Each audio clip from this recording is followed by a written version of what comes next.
I'm at shop.org in Los Angeles today and speaking with Jim Lofgren, CEO of Klarna North America. Hi, Jim. How are you? Hi. Good, thanks. Great. Tell me, what is Klarna? Well, Klarna is a global credit issuing company based out of Europe. Has been in the US for the last 2 years, revolutionizing how people buy online. And what do you mean by that, revolutionizing how people buy online? Well, so we have 70,000 merchants working with us across Europe here and in the US, and essentially we enable consumers to really remove all friction when it comes to buying things online through the way we use a combination of technology on one side and credit issuing on the other side. Okay, so Klarna is an alternative financing, consumer financing option, basically, on e-commerce websites. That is one way of describing it. I think what if you look at our footprint globally today, we operate in 18 different markets. Where we extend an opportunity for consumers to pay with anything from a 14-day invoice to a financing, so you part pay your purchase, to a direct debit type of transaction. And actually, the alternative payment method definition is an interesting one, because actually, if you look at large parts of Europe and elsewhere, actually it's a dominant payment method what we provide in the market today, and many of our clients across the markets we operate, they use our full suite of products, which means that we take all the transactions of the merchant, we take all the risk from the merchant, and we pay the merchant instantly once we approve the transaction. Okay, so is that basically the financing is the main product?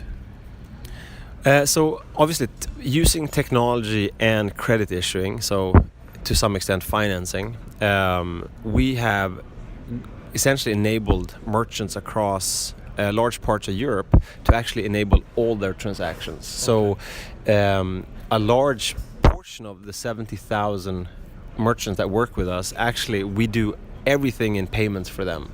We do address collection when the consumer is checking out. We actually even save the address in the checkout experience, so that if that user goes from one merchant, one retailer, to another retailer, they have nothing else to do but to click a buy button. And we use our credit issuing capability that we've saved in the cloud to instantly, in less than 0.4 seconds, underwrite that consumer and say, you have now 14 days to pay. The only thing you have to do is press this buy button and you've completed your purchase. So by using technology, we can separate the buying on one side from the paying, which happens after. Right. And that's why merchants across both Europe and the US, they're so eager to jump on this type of technology, where you underwrite and use this technology in the cloud, and you underwrite consumers real time, because you really can improve your conversion, and which becomes really important for mobile. You can improve your conversion in mobile, and really by separating the buying behavior from the paying. Okay. Now you mentioned in Europe this is the majority of payments or transactions are like this. How is the behavior of consumers, as far as on the payment side, different in Europe than it is in the US? It's a great question, and obviously, so the Anglo-Saxon countries, and primarily then UK and I would say the US, have a different history in the payments landscape. In large parts of Europe, Germany, the Nordic countries, Netherlands even, there's been a history of mail order that has brought on this notion of an invoice. So a lot of people buy with an invoice, or which is then paid over 14 or 30 days, or they pay directly from their bank account with a debit card type solution. Whereas in the US, over the last 20 years, been an amazing growth of the credit card dominated players and industry. And so there's a fundamental difference in the way that consumers think about how they're going to pay for a purchase. But interestingly enough, millennials and the younger generations in both the UK but also here in the US have removed themselves from this trend. They think about their purchases in a different way. They don't necessarily engage with this credit card based industry in the same way, and they actually appreciate the flexibility of not having or carrying around a card, remembering or trying to flip out a credit card number when they're buying. Right. And especially then with the growth of the smartphone and the iPhone and whatnot, if you're trying to actually conclude a purchase in a phone and you have to use a credit card, it's become increasingly a hassle for many of them, so they've turned to alternative types of methods. Okay, so I've heard this also from other people as far as the way that the millennials are actually changing. Are they actually not applying for credit cards at all, or they're getting the credit cards? They're just putting all the information into a wallet, a digital wallet. So we know from our research, I believe that 60% of millennials have an aversion to having a credit card. So there is a difference in the way that consumers and millennials think about and want to apply for a credit card, and the number of credit cards that they have. And we see obviously credit card penetration and application rates are higher for the older generation than the younger generation. Especially if you go back and compare those type of age groups a couple of years back, you see some differences. So there are clearly differences in the way that the people behave. Okay.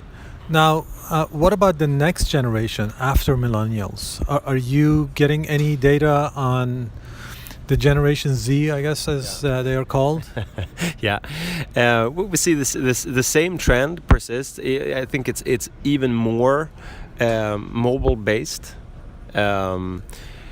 It's funny, you think back to the early days of Google and Eric Schmidt coming in, and he was saying we're going to be mobile first, and it was very progressive at the time. And to see now the impact in the market of Gen Z and how kids nowadays they can't leave their phones because they feel naked.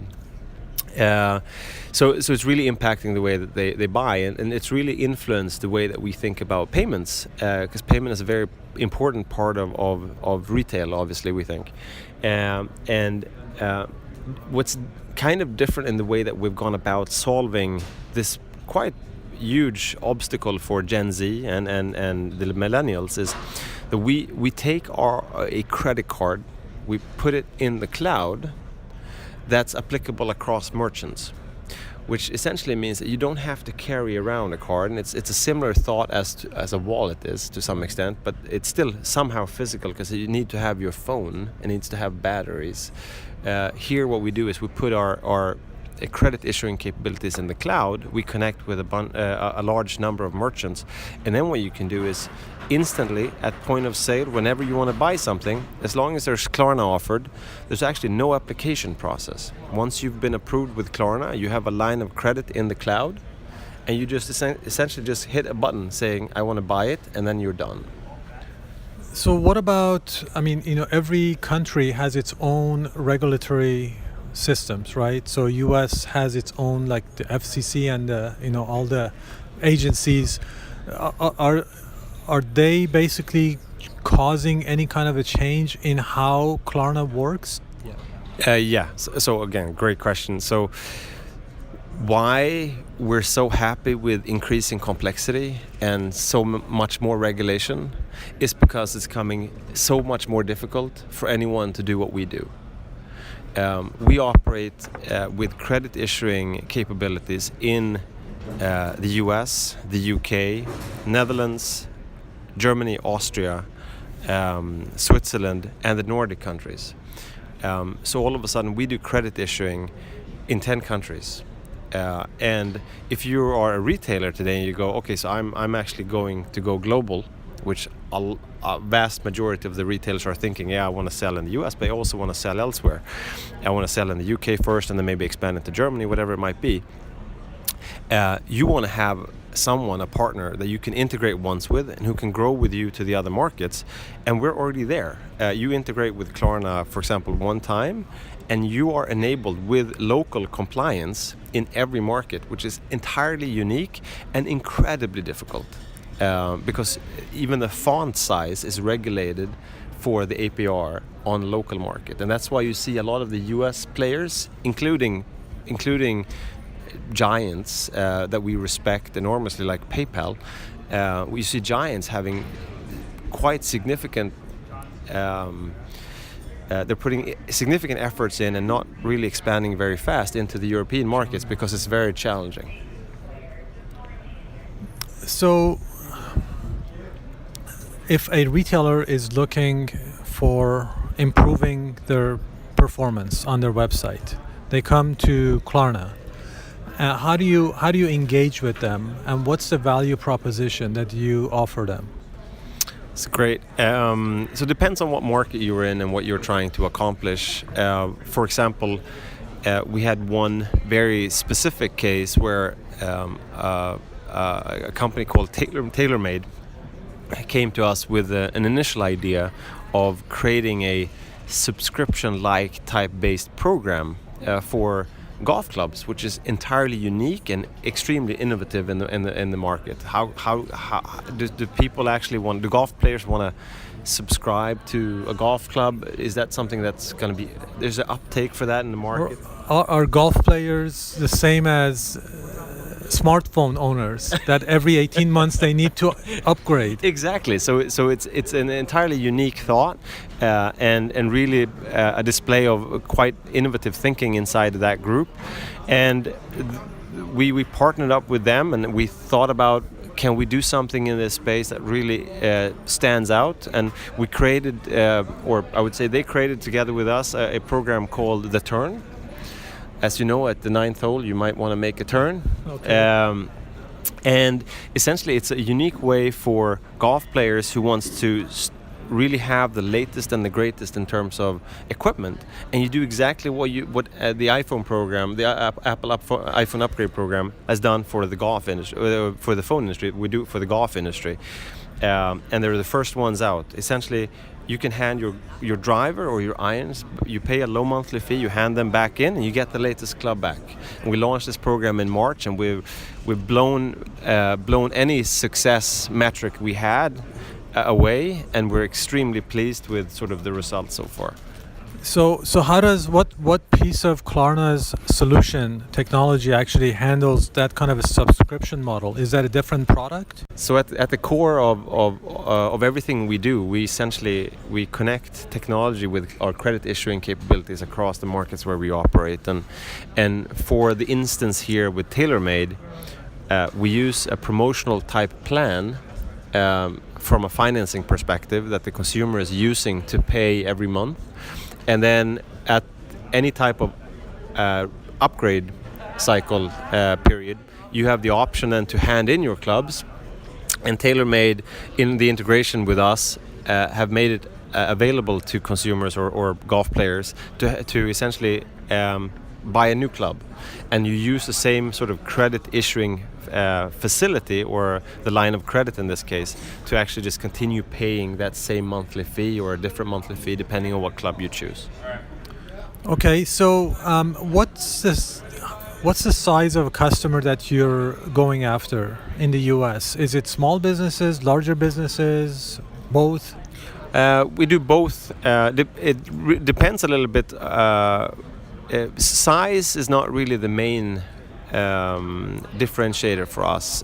In the US, what you can tell is primarily large ticket enterprise and small medium-sized clients are most attracted by our financing offers. So large ticket like furniture, jewelry, accessories, or transaction by transaction basis, which means that probably up to 10,000 is probably the furthest we would go in terms of offering financing at point of sale, and using our quite limited amount of data that we actually require from the consumer to submit, and we actually only ask the consumer for 2 pieces of data, which is their date of birth and the last 4 of the social.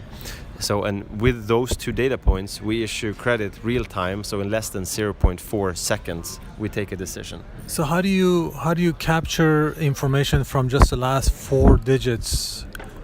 Do you actually run a credit report? So when you actually apply for credit with Klarna, which is the final step, we actually ask the bureaus for your credit score and so forth, for a credit report.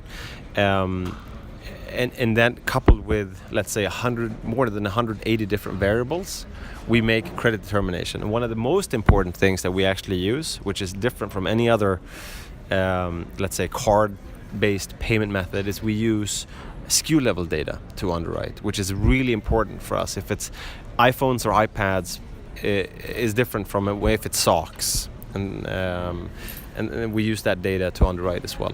So what does that actually tell you? So if somebody is purchasing an iPhone, they would have a different risk profile than if somebody's buying a pen?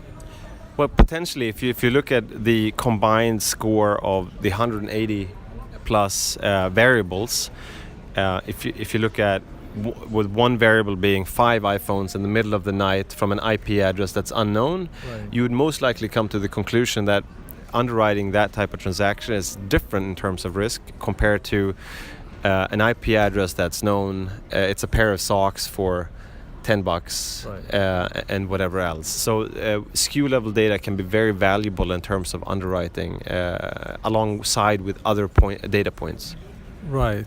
Yeah, no, that's very interesting. The question I had was that I was not aware that you could actually run somebody's credit report with only the last 4 digits of their social security number. But you can, and then obviously the retailer obviously always collects an address, which we Right. also use for underwriting perspective. So we use obviously the address, the date of birth, and the last 4 of your social security number. So you can actually run a full credit report based on that information. Correct. Okay, that's new for me. I didn't know that. So now, okay, so what does it take to, on the technical side, to actually start using Klarna? Is it an API that customers connect with? Yeah, correct. So you integrate your order management system, and you do some modifications on your front end to enable this specific payment method. Now, what we do is we enable consumers on the front end, or consumers and merchants alike, within a widget or an iframe, to enable the payment method in there. So everything is served by Klarna, which means that you don't have to do a bunch of programming to actually show all the variable APRs and whatever else. We do all of that math for you, which is also what's really unique about Klarna, because within that widget you will have all the information, but that information will be different in the different markets. So you would integrate with one API that's open, and then you will enable 10 different markets, and with the widget would actually serve dynamically anything that's related to compliance. So we will actually make sure that you're compliant in all the markets where we operate together. So the customer plugs in the widget into their website, on their website. Correct. And obviously we're partnered with pretty much anyone in this industry. So anyone from a big commerce to a Shopify for smaller merchants and WooCommerce, to large global payment service providers like Cybersource or Adyen or WorldPay are all part of our network. So you can always enable Klarna with those type of partners. Okay. So Klarna has been in the US for 2 years now, correct? Correct. Almost 3 years. Okay. What is where do you see Klarna's future? What is let's say in another 3 years, where do you see things being for Klarna? Well, obviously we're still on hyper growth, it feels like. So I think we'll continue that hyper growth, obviously with the investment of Visa that was announced quite recently, and also with the banking license that was announced also a few months back.